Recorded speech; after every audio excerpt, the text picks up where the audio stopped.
I met a guy in Seattle one time that told me he was a stand-up comedian that performed on a show with Sarah Silverman, and I was just like, you must be amazing. And then I realized after becoming a stand-up comic that some people just bullshit. Like, they'll be on a long show that a big name drops into later, and they go, oh, I opened for so-and-so. You're like, no, they didn't even know you were there. You can't say that. I missed this comment. I just hear him go, hey, we got this guy that wrote in, yeah, if you want to come in, give us a phone call. We'll give you the directions. Come on down. That guy, he's the very same guy that when I walked up to the comedy club and I go, hey, he goes, are you signing up tonight? Oh, it's the same guy? Same guy. He's also the very same guy that was the first guy to give Joe Rogan DMT.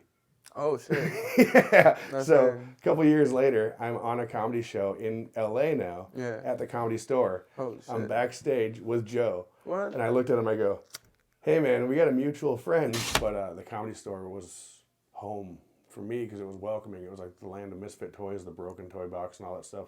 And as a dude that I moved to LA and I just lived in my car and I was just chasing the dream. I don't eat seeds. I don't eat things like that. So like it was just bad diet, no fiber, and food getting backed up and then causing an infection in my colon that literally caused my colon to explode. Wow. Like literally have a hole in it pop and literal shit getting out of my colon, outside of my guts. Ago, it's the conversation. Yeah. Take your mind different places. Now you know. So yeah, we got Darrin Chase in the crib. What's good, man? You good? How you feeling? Doing good. How you doing? Good, man. I mean, well, I'm alright. I could be better, but life gotta keep going. You know what I'm saying? If I'm being honest. Fucking but yo, I don't even know where to begin with you. To be honest, man. Let's just start with chasing dreams. Let's start with chasing dreams. Let's start with like your come up story and like how you got over here. Like, where are you from? Originally from Minnesota, so I grew up in Minnesota. You're from Minnesota? Yeah. You know what's funny? I'm from Venezuela. Yeah. And every single time I say it to people, sometimes they think I'm saying Minnesota. Because I say it quick or I have an accent. I'm like, do I look like I'm from Minnesota? Well, kind of, yeah. It could be. Yeah. You got a lot of Venezuelans out there? A lot of Latino, a lot of Mexicans would usually pass as Okay. a lot of Somalians too, actually. I didn't know that. Yeah, in my hometown is a lot of Mexicans and Somalians. Very diverse for being a small town, Minnesota. No, I was just like, that was nice. The way you put the mic, that was yeah. fire. Yeah, good shit. Yeah. So sometimes people can find it a little complicated, but word. So you're from Minnesota. What's the lifestyle out there? Like, how is a day in the life in Minnesota like? I mean, it depends where you're living. If you're in Minneapolis, it's a little faster paced, a little crazier. But where I was 2 hours west of Minneapolis in a small town of 20,000 people. So, wow. There's not a lot going on there. There's everybody knew everybody type thing? Yeah, I mean, there's only a couple bars you can go to. You got your little Sheesh. runs of here. You're either going here or here, and there used to be a bowling alley and that closed down. So there wasn't a lot to do. I got you. And I always just, when I grew up there, I just wanted to do more. So I left Minneapolis pretty early on. Like when I was 18, as soon as I graduated high school, I knew I was moving to Minneapolis and going to the cities. It was like getting out of the small town and going to the cities. And then there, I worked for the Target Center in Minnesota, like the Timberwolves. I was the backstage security guard, so I was fresh out of high school, working for the NBA, and it was like kind of a faster paced life. How was the parties like? Because I'm sure that scene, that type of... How old were you at the time? I was 19, 20 years old. Yeah. And I mean, like, again, the scene with the Timberwolves was you're going to a bar and you're in the VIP section and getting, Cristal and, And you were telling me before that it was like in the height of their... That was when they were at their peak. They were the biggest celebrities in the state. They were the Western Conference champions, and we had Kevin Garnett, we had Latrell Sprewell, and a whole bunch of people. But I was also working for GNC, working at a vitamin shop. I just thought my life was going to be working retail, and not doing much. So at this point, you weren't even thinking about comedy? No. I liked stand-up comedy, but I never even considered that it was a thing I could do. I Wow. never even like wouldn't have known how to pursue it. I thought stand-up comedy was something that you did after you were famous, like you were on a TV show. Like the stand-up comics I knew in my early age were. Oh, like Seinfeld? I wasn't a Seinfeld fan at all, but it was like Bill Cosby was like the first comedian I ever watched as a kid. And his special was called Himself. It was Bill Cosby himself. And I was a little kid, 3 or 4 years old, and I knew about the Cosby Show, which had the family, and Bill Cosby was the dad of the Cosby Show. Yeah. And then my mom, she would say, hey, we're going to watch Bill Cosby himself. And I thought we're saying, we're just going to watch Bill Cosby by himself. Like, I didn't realize there was a thing called a special, and that's the title of the special. I just thought we're watching him by himself. And I liked him by himself almost better than I liked him with his people. It was funny. And then we had, like, Tim Allen, who was on Home Improvement, but it was like, now it's Tim Allen by himself. And then you had, like, Eddie Murphy and Martin Lawrence and all these people that were, like, celebrities first in my eyes. I didn't realize they started as comedians, became celebrities. You know, I didn't realize there was backwards until later in life when when I was graduating high school, in that era is when I kind of started seeing other comedians like Mitch Hedberg, who wasn't a celebrity, but he was a comedian. And Comedy Central kind of started becoming a thing. So it was in the back of my head that I liked stand-up comedy, but I still had no idea how to ever pursue it. But I was a professional wrestler at that time. Like, I started as a pro wrestler when I was in high school in Minnesota. You was always wrestling, or what? So me and my friends, when we were in high school in that small town in Minnesota, we would watch pro wrestling. Yeah. Monday nights after, school, we'd get together, all of us would hang out. And then after the wrestling show, we'd just go in the backyard and practice some moves on each other. Right. And it turned into, got kind of fun, where some of the girls are hanging out around, cheering us on. Some of our friends that didn't wrestle would still show up because they were like, this is actually, we started literally putting on a weekly show. Wow. Where we were these backyard wrestlers, pretending there was ropes, pretending there was all this stuff. Like, that's funny. And so then when I moved to Minneapolis, I went to a pro wrestling show that was an actual pro wrestling show. And I went as a fan, and AJ Styles was on the card, and AJ Styles currently wrestles in WWE. He's like a high-level wrestler, but this was back in 2003 when he was just an indie-level wrestler, and he was just on this show in a warehouse in Minnesota. And I'm watching it, and I'm just in my seat just bouncing like, oh, fuck, man. Like, I want to get back in the ring. Like, The adrenaline pumping? Yeah, I wrestled like the backyard stuff, and then I also wrestled for a guy that had a ring in a barn in central Minnesota. Like barn? You wrestled in a barn? Yeah, we used to set a ring up. So we would. There was chickens and shit, like fucking? Yeah, literal chickens around the barn. That's lit. Yeah, 1,000%. And when I was in high school, so we had our backyard thing. That's funny, man. I'm kind of jumping around here. No, take your time. But we had. And this was recap where in Minneapolis? Central Minnesota. This is still in small. Oh, sorry. Why am I thinking Minneapolis? Whoa. Well, because that's the big city. That's where I moved to later in life. Okay. But when I was still in my hometown in central Minnesota, 2 hours away from there, that's where we had our little backyard fed and stuff. And one day we're in a class talking to each other about wrestling, and this guy that was a couple years older than us, kind of would always give us a hard time about stuff, kind of like a bully, but like a nerdy bully, one of those guys that you're just like, shut up, dude. Like, all right, yeah, we're younger than you, okay, whatever. And so we're talking about wrestling, and he goes, oh, you guys are wrestlers? And we're just thinking he's going to start making fun of us, that stuff's fake, whatever. We just go, shut up, dude, we're not. He goes, no, I'm a wrestler. And we're like, whatever, dude, shut up. No, we don't want to, whatever punchline you're trying to walk us into, we're not interested. And he goes, no, yeah, I wrestle, we set a ring up every Saturday. And I go, you got a ring? Like, we're just pretending in the backyard. We like would bounce off fake ropes, and we couldn't fathom about actually being in a pro wrestling ring. He goes, yeah, come out to this barn, literally the next town over, this tiny little town of less than 100 people. He said, come on out and we'll show you the ring. And so I'd never forget it. We opened the door, and it was kind of backlit from behind, and you see the guy, our classmate, he's in the ring already taking a bump, and this like tiny little trucker guy goes, you boys want to wrestle? We're just like open the door, like, oh my God, there is a ring. This is a scene. And so we went in there. He taught us like 4 moves, and then gave us access to that barn whenever we wanted to practice our stuff. Nice. We could just go there, and we had to set the ring up ourselves. You always had to set the ring up and tear it down. Okay. You couldn't just leave it set up because it could get all fucked up or whatever. And so we couldn't just leave it set up. So me and one friend wanted to practice moves. We'd go out there, and 2 of us set this ring up together, 17 years old. We'd turn the heater on, and keep in mind, Minnesota in the wintertime is not warm. How cold? Below 0 most of the time. Like, it's freezing. Wow. Like, it's always below freezing. If it's above 30, it's a warm day. But in the wintertime, it's always cold. So we'd have to go turn the heater on well in advance, and get our blood flowing by setting the ring up. Take a couple bumps, and then it's like, all right, by the time we're all warmed up, it's like, well, all right, let's get going. And take it all back down.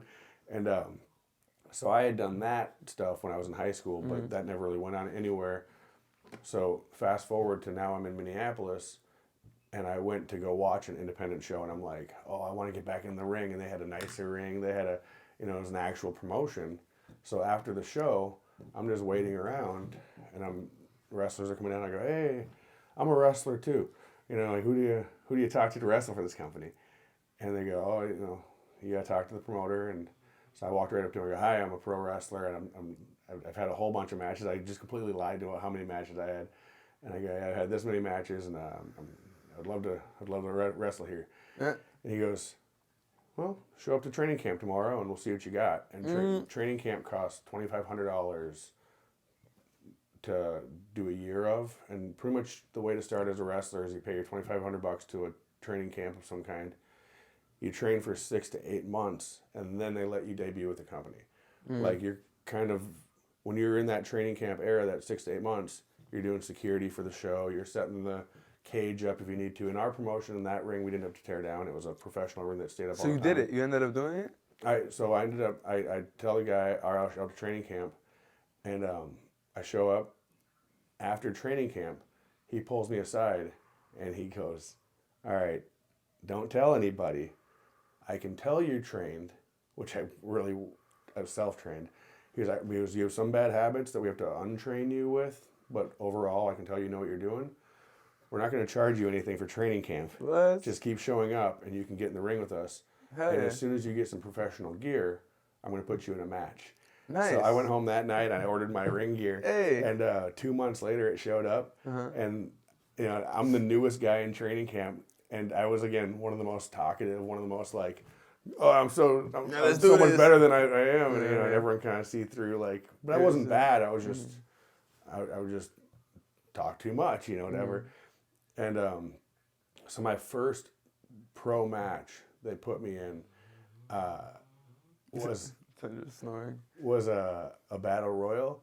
It wasn't a one-on-one. It was a 10-man battle royal that they designed solely for the purpose of beating the shit out of me with multiple people in the ring. And by beating the shit, I just mean chopping, open hand slaps to the chest, to the back, and that's completely legal in wrestling, and it's the most painful thing. Like, you just welted up and bloody. And so yeah, my first match, cool. 2 months in, my first match was that, just because the other wrestlers, A, were mad at me for taking a spot because if I'm now getting booked, then one of their friends isn't. Right. And B, that's so bullshit. Well, I mean, it's, whatever. And B, they're mad at me because, or they're not mad at me, but they're like kind of testing me out to see if you got what it takes. If I'm going to complain about it, if I'm going to whimper out, if I'm going to, or if I'm going to sit there and take it, right, and just be quiet about it later and all that stuff, which is what I did. And so I gained the respect of a lot of people. Okay. And then there was a time when they had another battle royal, 32-man battle royal, and they wanted people to chop me again, and a few wrestlers were pretty upset about it, where they actually were looking out for me.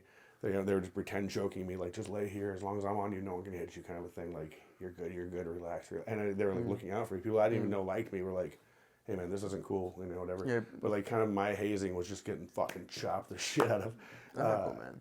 Yeah. So then, all right, well, talk to me a little bit more about like what got you to even leave all of that, and you end up going to Arizona from there. No, so from there I went. So that company that I paid my dues with and all that stuff, all that chops and all that stuff, wrestlers saying, hey man, I'm not going to let anyone take any liberties on you again. you know, I was paying my dues, all, you know, which is like the hazing. That company shut down. The guy that owned the company just one day decided, I don't want to own a wrestling company anymore. It's my ring. We're done. Yeah. No more shows. And all the wrestlers that worked for that company now had to find new companies to work for. They had to, oh shit. And now I'm still the new guy. So now they're like, hey man, sorry, you paid your dues in this company, but I got to have someone vouch for me for this company. I can't vouch for you to get in here yet. You're on your own. So it's just like one of those like, See you. man, I'm now all that work I just put in For what? was, you know, all right, I got to start over. And at that point, like, I stopped working for the Timberwolves. I got fired because Kevin Garnett complained that I asked for an autograph on a really dope drawing that I did. It was all dots and all the players signed except for him. It's it's a thing that I got fired from that. That's when I became a pro wrestler. Wrestling company closed down. And at that point, I'm just like, dude, I'm getting tired of the winter here. The winters were just brutal, you know, in Minnesota. And I always complained about them. And my friends were like, dude, if you don't like it, leave. And at the time, I was listening to Red Hot Chili Peppers' song, Soul to Squeeze, Okay. where the lyric is, where I go, I do not know. I might end up somewhere in Mexico. So I had that playing in my head as that people are like, dude, just leave. And I was like, yeah, where would you, like, again, I was just in the small town, small-mindedness, like, we didn't really go anywhere from your hometown. You can go to Minneapolis, that's the furthest you go. Chicago's an 8-hour drive, so, you know, you barely even left Minnesota. There's not a lot. The Dakotas, Wisconsin, Iowa, there's not a lot To go to. yeah, you might as well just go to Minneapolis and that's it. Your world is just so Unless small. if you go much further. And that's where I started going like, oh, yeah, I could do that. I was 21 years old and I'm like, I could just go. So I went online, and this was when online wasn't really as intricate as it is now even. They had all these like rating sites where you're like hot or not and like you've been X and all these like things where you gave people literal 1 through 10 ratings about what their pictures look like. And through that, I was messaging girls in different parts of the country. Hey, you're in Portland. What's it like over there? Hey, you're in North Carolina. What's it like over there? And the North Carolina girl was one I kind of like hit it off with a little more, where I was like, you know what? I'm going to North Carolina. I got a few options. I had St. Louis. I just had random places where I was like, where? I'm leaving Minnesota, where I can go anywhere. I just want to go someplace completely random. And I picked North Carolina. I get there to find out that the girl I'm talking to was lying. I don't even know. I don't think she lived in North Carolina. I think she just still lived in Ohio. I think I never actually met her. Wow. We talked on the phone and stuff. So you went to North Carolina? Yeah, And but you never met her there? no, but I was 21 years old, and it was Chapel Hill, North Carolina. She said she was going to UNC. I'm going to UNC. Come meet me there. So I was like, okay, cool. And as soon as I get there, Yo, this is so wild. I realized that she wasn't, you know, like, oh, this is a lie. Because I'm in North Carolina, and she's trying to say she's there too. So I'm like asking her things about the area and you know what's next to things. And she just couldn't. I was like, okay, you're clearly bullshitting me, but also I don't care. Because it gave me an excuse to get out of Minnesota. Right. North Carolina was a lot warmer. I didn't have to worry about winters. And I was 21 years old at UNC campus. Like UNC is like a dope college. It's the first college in the country. It's, you know, it's a really nice area, really cool spot. And I was just going wild. I was just like, all right, this is, you know, got in a couple of like serious relationships and stuff. And then one of those ended where I just knew like if I stick around here, I'm going to keep trying to get this girl back. And I just better for everyone if that's not the future that we have, you know, because it was the one that got away kind of thing. Yeah. And at that point, a friend of mine from Minnesota moved to Seattle, and I was talking to him, and like, it's pretty random, and it's literally the furthest I can get from North Carolina. All right, moving to Seattle. So I just packed up and drove to Seattle. Shit. So from North Carolina, you went to Seattle. Yeah, and then I was out in Seattle for a while, just kind of living a regular life. Working in a nutrition store, GNC, you know, working in malls and shit, and did a little bit of pro wrestling. Still not doing any comedy. At that point, still no, I hadn't even. How old were you?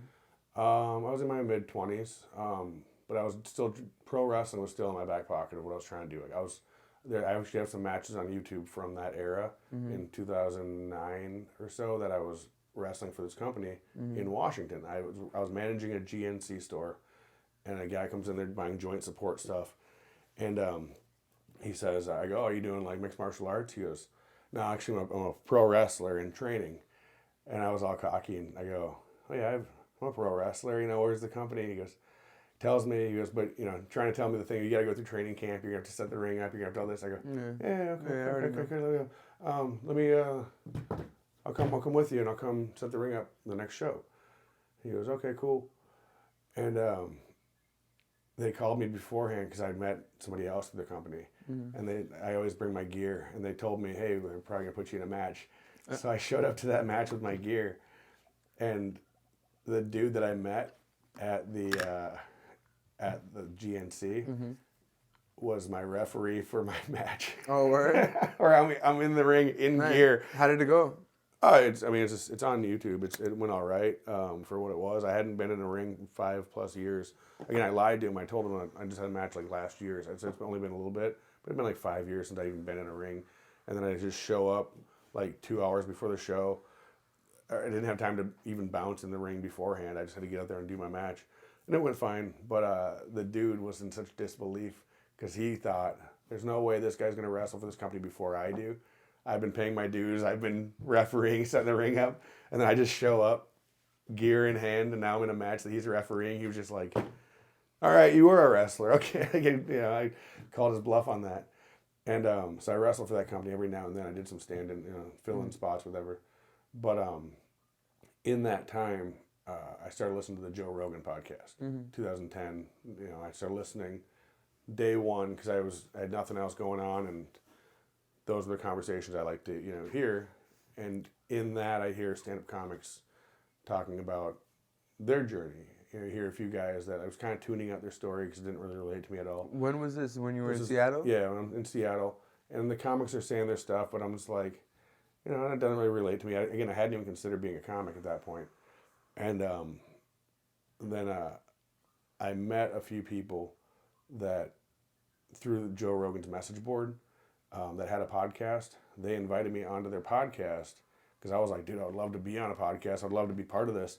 And I write on the message board, I'll come in there and I'll smoke some weed with you guys. I'll talk about being a pro wrestler because I'm thinking you guys have a great interview with a pro wrestler. And then I go on their podcast and I'm looking at one of the guys and I just go, I recognize you. Why do I recognize you? And the other guys go, oh, well, if you saw Joe Rogan when he came to town, last time he played at the theater, this guy opened for him. And I was like, holy shit, man. Like, again, my mind of being a stand-up comedian was you got to be big time to do it first. That was still kind of my thought process of it, other than people like Mitch Hedberg and a few other people, but I still had no idea how they started. I had, it was, if you're a stand-up comic, oh my God, that's high level in my mind, I met a guy in Seattle one time that told me he was a stand-up comedian that performed on a show with Sarah Silverman, and I was just like, you must be amazing. And then I realized after becoming a stand-up comic that some people will just bullshit. Like, they'll be on a long show that a big name drops into later, and they go, oh, I opened for so-and-so. You're like, no, they didn't even know you were there. You can't say that. Like, I've been on shows with Dave Chappelle. I can't say that. Like, I'm not going out there telling people, but I know people that would. I've been on shows with really big names. I don't, because it's like, no, I didn't open for them. They didn't know I was there. But people that don't know. Right. And I can say that. I can say I've worked with Jim Carrey. That's real. That's real for you to say. That's real for you to say. Yeah. So all that was like, I'm looking at this guy on this podcast thinking, you must be amazing. Right. You've opened for Joe Rogan. You've opened for him. Actually, on the stage, I've watched you. You must perform all the time then. That's cool. What's being like a stand-up comic like? And he goes, oh, that was the last time I've done it. And I'm looking at him like, dude, I was there that night. You killed it. Like, he had a short set, whatever, but I'm like, you killed it. Right. Why would you not do comedy? People do the things that they really love, man. That's it, right? At the end of the day, you do it if you really love it. It was just a matter of like timid, or just he didn't. He was an excuse kind of guy. He was just one of those guys. Like, so the other two guys on the podcast, they told me, they go, yeah, we know he should be doing it more. We're trying to get him on stage. He doesn't want to. And then on the podcast, they go, his name was Voodoo Chicken. It was like a weird name. They go, hey, Voodoo, if you sign up for an open mic, on Monday, we'll sign up for an open mic. And I looked at these two guys and I go, dude, you guys are comics? And they go, no, but we'll sign up for an open mic if it gets our friend back on stage. And I go, you can just do that? Like, I had no idea. They go, yeah. So I looked at him and I go, dude, if you guys sign up for an open mic, I'll sign up for an open mic. And we just go, okay, cool. And then months went by where like I was going through some crazy times. I went back to Minnesota for a little bit. I was just like things weren't going great. I went back to Seattle. You went back to Minnesota just for like a few months, just to kind of reset, get my mind right on some stuff. Again, this is a point where I had no real direction of what I wanted to do. Then I go back to Seattle because I met this girl and we were dating. Then we break up and I'm just kind of whatever. And one night I find myself, I had like $3 in my pocket and I took the bus down to Seattle. I was like flat broke. I was doing different jobs, like vending for arenas, like selling candy to people and shit. But I was just doing all kinds of different work, and flat broke. But I'm walking around downtown Seattle, just like thinking, I don't know what's gonna happen, but something will happen. I don't even know. I didn't know how I was gonna get back home. I needed $3 to get back home even, and I looked at my phone and I realized it was Monday. I had no idea what day it was. I'm just like, oh shit, it's Monday. Oh, the open mic. And I would go watch the open mic. I would go to the comedy club and watch, never signing up. Even after I told my friends I'd sign up, I would just kind of hide in the back and I'd always say, yeah, I'm working on my 3 minutes, but I just had excuses. But I'd bring dates to it or something, pay $5 to watch the open mic. Quite a bit. I went quite a bit in a row. And then that night I realized, oh, it's the open mic tonight. Oh shit, I don't even have $5 to get in. Oh, but Voodoo and Johnny and those guys, they're going to sign up. I know. I'll ask them for money. And I was just like, that's how backwards my brain was. Where I was just like, I went down and I sat in front of the comedy club and I just waited. And knowing that eventually they're going to walk up to go sign up. And sure enough, they do. And I run up to them to go ask them for $5 so I could pay to watch. And one guy looks at me and goes, are you signing up tonight? And I go, do I get it for free if I sign up? They go, yeah. I go, well, then tonight's the night. And that's what made me first sign up for my open mic. And this will take a long turn to get back to an even crazier point. But I signed up for my first open mic, and so there's a lot of people that sign up, so they take half the people, put them up, and then the next people for sure can go up the next week.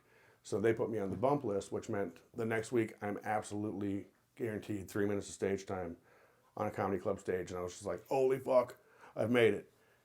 But here's where like I said, the Joe Rogan podcast is how I found out about all this stuff.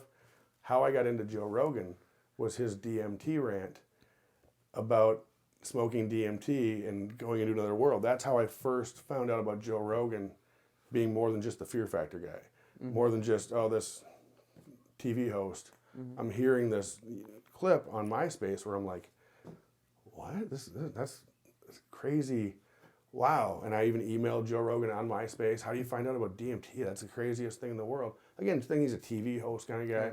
And he wrote me back, read this book about, from whatever. So I'm kind of like getting into the DMT. I did it a couple times, whatever, and that's when I'm learning about mushrooms. And that's when I'm learning about a book called Inner Paths to Outer Space. And it just kind of opened my mind up to what eventually turned into me being willing to get on an open mic comedy stage. But even within that, the interweavings, it never would have happened without that podcast, without those guys. So when I was sitting in Seattle and I'm hearing these guys on their podcast called the Modcast, I went online and I wrote in and I said, hey man, I'd love to come in and talk about being a pro wrestler and smoke some weed with you guys. The guy that saw my comment, that I'm in my kitchen now making pizza, and I just got this thing in the background, barely even listening to it. I could have even missed this comment. I just hear him go, hey, we got this guy that wrote in, yeah, if you want to come in, give us a phone call, we'll give you the directions, come on down. That guy, he's the very same guy that when I walked up to the comedy club and I go, hey, he goes, are you signing up tonight? Oh, it's the same guy? Same guy. He's also the very same guy that was the first guy to give Joe Rogan DMT. Oh, shit. Yeah. That's so right. A couple years later, I'm on a comedy show in LA now at the Comedy Store. Oh, shit. I'm backstage with Joe. What? And I looked at him, I go, hey man, we got a mutual friend. I go, and I told him the name. He goes, oh my God, you know him? He's like, wow. I go, yeah, I heard you did DMT with him. He goes, it was his DMT. Yeah, that was the first guy. Oh, and I was just like, yeah. And if not for that DMT rant, I wouldn't have found out about Rogan, looked into the, the podcast and everything like that. Because it was the MySpace stuff that turned me into watching his videos, The Joe Show, which had me find his website, which had me find his message board, which was Reddit before Reddit was a thing. Wow. The Joe Rogan message board was where you found every bit of information. Joe Rogan was barely a part of it. He'd post every now and then. He'd put updates to shows, but the community Held it down. took it over. Like the community was, like the mods and all that stuff. There was an actual like lifeblood to that place. And then they had their sub forum where, you know, if you got posted too much dumb shit, they put you in. You got pinked, they call it. And you had to. They put you in the basement or whatever, so you had your own little forum where you could post as much dumb shit as you wanted, but it didn't interfere with the real forum, and it was like the actual culture, and that was what I Got inspired by. Well, that was what I was on when I heard the podcast, but that's also what I posted my first year of open mics on, and I actually have friends to this day that are still doing comedy that I met through that message board, but Nice. then I'm you know, talking to Joe, and he tells me that message board got shut down because it had a lot of Russian bots signing up for it around the election time and stuff. Like, it got crazy. You'd be like, man, 2009, this thing was, you know, it was dope, but it wasn't like, just to watch what happened to Joe since that time, like, you know, and in that is what inspired me to do comedy and turn into that, you know, from pro wrestling. You went through so many chapters in your life, man. And I have a part in my podcast where I asked the person where, you know, is there any question that you would ask someone in the world, outside, anyone, doesn't matter like how old, tell me a specific person, type of group or whatever, and I go out into the street and I ask them that question. So would you have any type of question like that comes to mind, and then I could clip it in? Like an example. Give me an example. You mean? I had someone on recently tell me that, he was like, ask somebody that's older than 65 if they have 3 regrets. Like, what are their 3 regrets? Yeah, that's an interesting question. I don't even know what I want to ask people. Yeah, I don't know. Okay. What were their regrets? No, I didn't ask yet. Oh. It was, like, it's been difficult to try to find someone, but it's Sure. like, it's gonna happen, and I'm gonna clip it in, and then boom. Yeah. You don't have any question? Like, nothing comes to mind? Nothing. I mean, I always kind of want to do that when I'm out in the street anyways, is interview people and ask them stuff, you know. I've just asked people randomly why they love New York and, you know, things like that. But, like, I don't know. I mean, because there's so many different types of people. Like, the age groups don't, like... Just ask a certain question to a certain type of group or to a certain, like, you know? Like, Yeah. what would that question be? Could be a funny question. I'll get back to you on it. All right. Nah, I'll give respect to it. It's all right. So, all right, what was the first time that you got a laugh on stage and you're just like, oh yeah, this fucking feels great? I think my first time I did all right for the circumstances and stuff, and just the idea of being up on stage. But for that first like year, I would dry heave before I went up there. I was like nervous to even go on stage. I didn't like public speaking. I did a lot of in Seattle. They had a lot of open mics, and the Comedy Underground in Seattle, you had like real audiences that would show up to your open mic. You know, so it felt like you were actually performing at a comedy club, and you know, you were, but I mean, you had a real audience that could give you feedback, as opposed to like a lot of New York open mics are like, you're only in a back room of a bar with other comics that are just waiting to go up, and they don't give a shit about your stupid idea because they've thought of it they've heard other people do this joke, and you know, the homeless guy doesn't, how does he asking, I offer him, you know, my debit card, he pulls out a Square reader, you know, those kind of like these hacky kind of jokes that like a lot of people, you know, how does a homeless guy charge his phone? Kind of, there's like comics that have these stupid, that you're sitting in an open mic and you're just like, ugh, this again, oh my God, you know. So it's a tougher place to start. Where in Seattle, you get real audiences, so you get some feedback pretty early on that I guess was Helpful. pretty encouraging. Whereas if I would have started in LA or something like that, I probably wouldn't have continued. Really? But I moved to LA pretty early on. I moved to LA like 1 year in. Like I was barely a year in, and I go down to LA just because I was selling weed. I had a weed company. And Dope. people got mad at me in Seattle because I just had all this free time. It was one of those like, I felt like jealousy things. Like they're just like, fuck this guy. He's new. He's getting laughs, because I was getting laughs up front. And I had all the free time in the world because I was selling weed at open mics that people were asking me for. I wasn't even having to advertise it. People were, you know. So I had a lot of people that was like it just felt like an uphill battle. Like giving me different. One guy was like, "Oh, I'll start booking you if you get 5 laughs a minute," and that's like industry standard for like late show TV. It's like if you got a bar show that fucking 10 people are at, where are you making me jump through these hoops? I'm new. Give me an opportunity to work out some stuff. Like you're giving that guy an opportunity, you know. And it just kind of felt like people were like turning their back on me for. I didn't really understand why. Like, and I found out later that there was a sub forum on Facebook where people thought I was a Twitter troll, so they were talking shit about me. There was like a secret "fuck Darren" Facebook group that someone sent me a screenshot of. Yeah, That's some hater the Seattle comedy scene was really weird. And like when I left Seattle, months later, I saw a picture of the. Remember, I said there was a bump list at the Comedy Underground, the club I started at. Okay. Where if you didn't get on 1 week, they put you on a bump list or whatever, and I mean you get on the next week.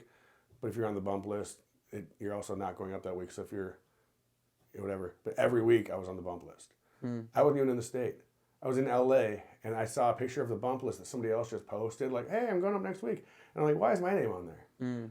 I'm bumped again, like, "Oh, Darren's not welcome here." I'm like, "I'm not even living here. I'm in LA, and you guys just have me as the running joke of not welcome. Like, what the fuck?" And it was like someone goes, "Oh yeah, it's kind of they did it to be funny or whatever." I'm like, "Thank you for keeping my name in your mouth, but like, that's weird. Like, I'm in LA, and I went to LA because I was getting that uphill battle where I was just like, well, if it's this hard here and I want to be a comedian, let me go to LA and see what it's like. I never even considered going to LA. I never knew what LA was like.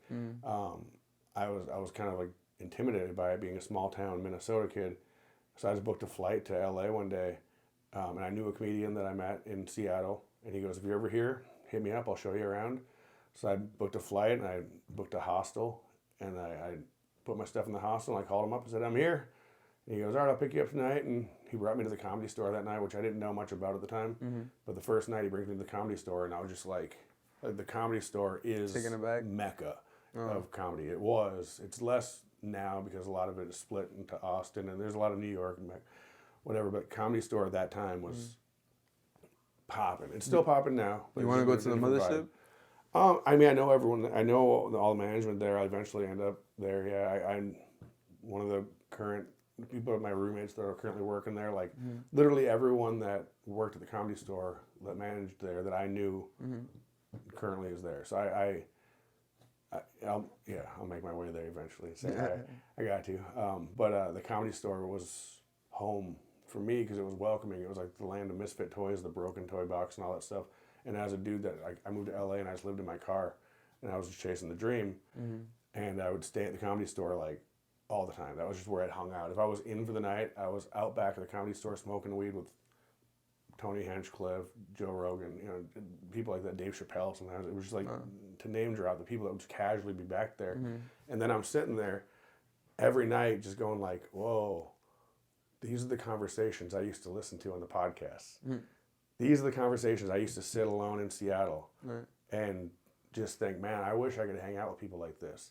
Like I said, when I was in Seattle, that first message board era and all that stuff, and I'm just listening to the Rogan podcast, then all of a sudden, I'm literally in these conversations with these people smoking weed in a smoke. I'm like, oh, this is dope, man. They know me by name now. Some of these people I've been on shows with them. That's amazing. And like people that I literally like, and that was, just the way that it all transcended and turned into this weird, and then, eventually came out to New York. I lived in Las Vegas for a while after that, and Denver, and I've always wanted to live in New York. So, what'd you like the best? Again, that era of LA was so cool. It's just unrepeatable from 2014 to 2020 when, March 2020 when everything shut down. There was a period though now, this is a conversation for a later time, but in 2019, I had an extreme case of diverticulitis, which is a colon disease that you get from a lot of people get it from eating seeds, and seeds get caught in the lining of your colon, then you get an infection. I don't eat seeds, I don't eat things like that, so it was just bad diet, no fiber, and food getting backed up and then causing an infection in my colon that literally caused my colon to explode. Wow. Like literally have a hole in it pop and literal shit getting out of my colon, outside of my guts. And that happened when I was... Yo, that's fucking crazy. Yeah, I was in Minnesota visiting my family because I was on a road trip doing comedy. And I would get sick for a while. I would get like for like a week straight. I'd get sick. I felt like it was food poisoning or dehydration. I never go to the doctor, but I would get sick for a while. And I go back to my parents' house just to visit, and there for like, my plan was a week, and I'm extremely sick again. And my mom goes, listen, I'm done with this. You cannot stay here unless you go to the hospital. And I was too weak, too sick to even argue, to even find a different place to stay. I was just like, and I'm kind of confused now why I'm so sick. So I was like, all right, I'm willing to go to the hospital now. I went to the hospital, they checked me, they said, you have diverticulitis. And I was like, all right, you know, and they said, we'll give you some antibiotics and you can leave. So I leave. I go to Minneapolis to go do an open mic. I drive 2 hours away to go do an open mic after I just got out of the hospital. I go do an open mic. Crazy. I hang out the next day. I'm feeling fine. I'm like looking at the waterfalls and whatever. I drive back to my parents' house. Yeah. And that night, I'm eating some ice cream, and all of a sudden my stomach got like just felt really, really like unsettled. I'm like, all right, I should have eaten the ice cream. Then I had this pain that I've never felt before. I had like, it was when my colon ruptured, like the air shooting through your body, the different just sensations that you never should feel because your organs should be sealed, you know, and just to feel all that stuff. Literally, I'm just seething in pain on my parents' floor. And I crawled up the stairs. I opened my mom's room. I go, hey, I need to go to the ER, which is a sentence I never thought I'd say in my life. Right. And she's like, oh my God, like I'm literally on the floor dying. Right. And she gets me to the ER. They checked me and they said, yeah, your colon exploded. That's so crazy. And from that day, they checked me into the hospital. From that day, I spent 12 full days in the hospital.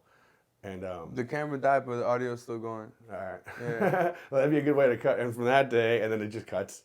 Tune in for part 2. That's true, yo. Well, I definitely would love to have you back on, man, because I know there's just so much more to talk about.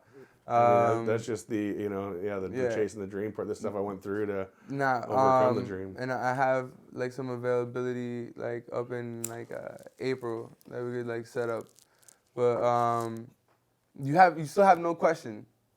You still can't come up with a question.